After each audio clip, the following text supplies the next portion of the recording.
Hi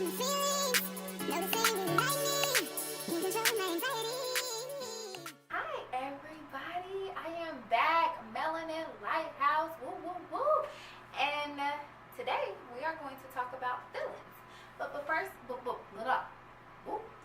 before we talk about feelings, I kind of just want to let you guys know that I have been gone, if you guys haven't noticed, which I'm sure some of you might have, but I've been gone for about 6 months. And I had to go through my own little metamorphosis process. But I want you to know I'm back and I'm ready to slay. But I'm also going to do a video probably the next time I post and kind of give you a little insight as to where I was gone and why I was gone for so long. Okay? So let's start talking about feelings. So I want to be very clear that feelings are something that impacts all of us as humans, because we all have feelings, we all have emotions, we all experience these different factors.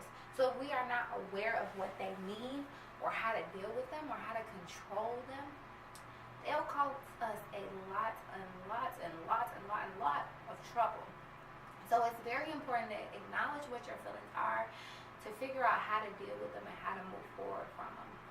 So I'm hoping that's what this video can provide for you. So let's talk about some facts about feelings.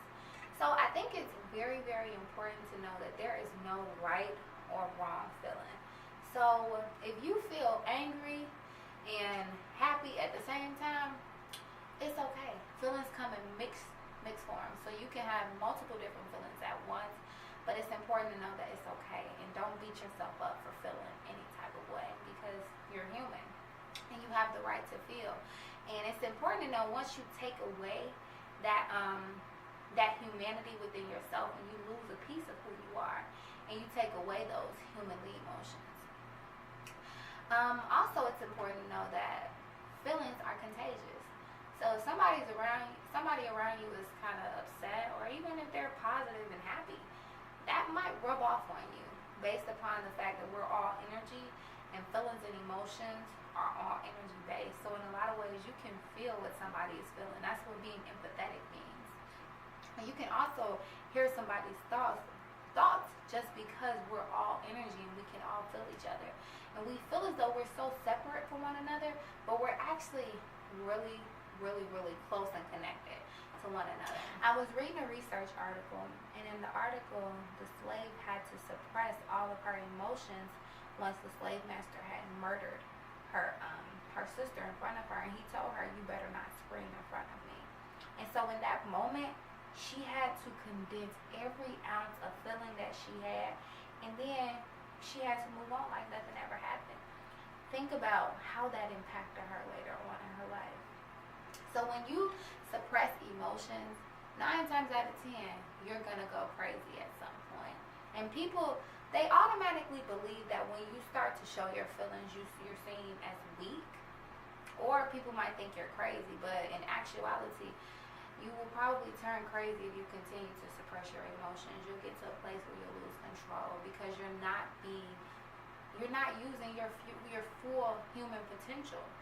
So in actuality, you're hurting yourself way more than you're helping yourself.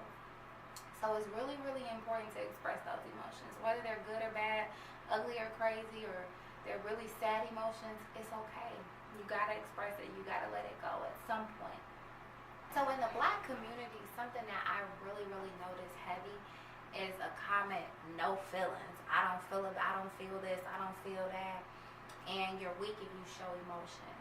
So I want you guys to be very clear that these are all maladaptive behaviors that we have learned through slavery. This is some things that we learned through slavery, and we have to end it.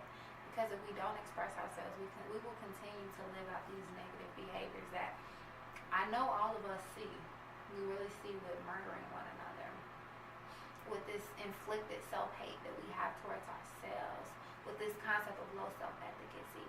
And it all really starts with these low emotions that we are hiding and we're not expressing, and we're just keeping down there, and it's continuing to bottle up and manifest. And also, it's very important to realize that when you don't express an emotion, it manifests in your world in various different ways. It's so crazy. So for example, if you have an emotion about maybe something that happened to you in childhood that wasn't the best and you have not expressed it. You'll play out that in every single relationship that you have until you recognize it. And that's how deep emotions are. It's so crazy.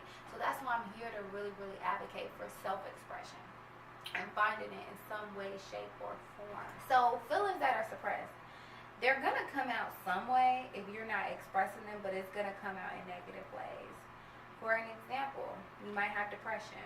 You might have a concept called free-floating anxiety, which means that you'll just be anxious all the time and you won't even know why. But it's because you have lower emotions that you're not letting go.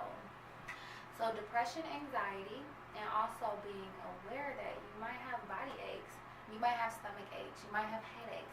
This is called psychosomatic.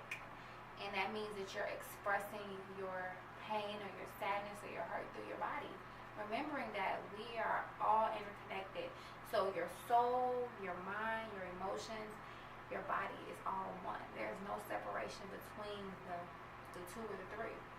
Everything is connected. So if you're feeling a type of way and you're not expressing it, it's going to come out some way, shape, or form. So that means it might come out through headaches, stomach aches. So it's important to let those emotions go. Okay, so how to express emotions. This is always my favorite part when I'm like presenting or talking about anything, is how to heal. Because yeah, we can talk about it, we can acknowledge it, but how do we heal from it?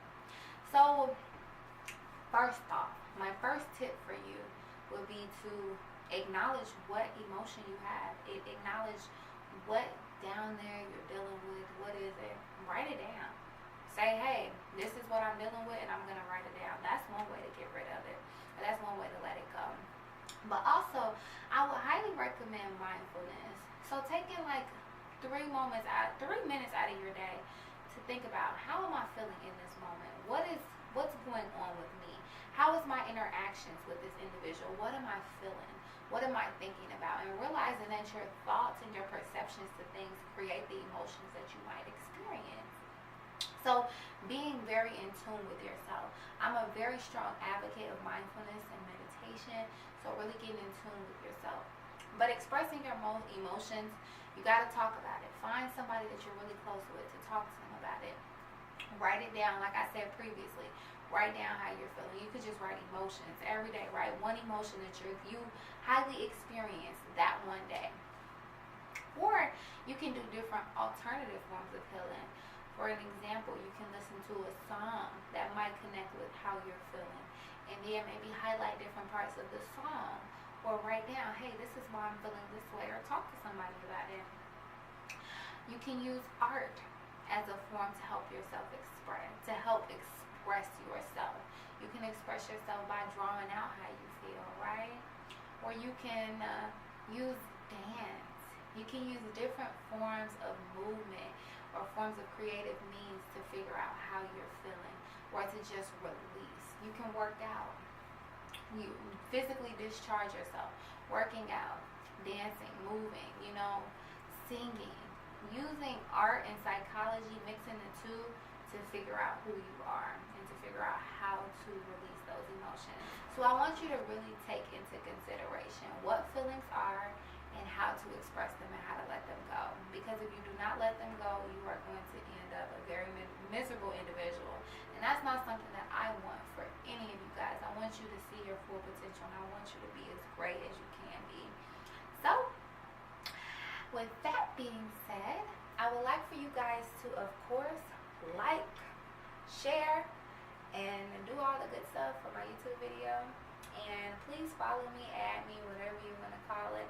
My YouTube channel is Melanin Lighthouse, and that's also my Instagram name, Melanin Lighthouse. And you can follow me on Facebook, Malaya Kishora. So thank you guys so much for your support, and please continue to watch the rest of my videos that I will be having coming out. Thank you, everybody.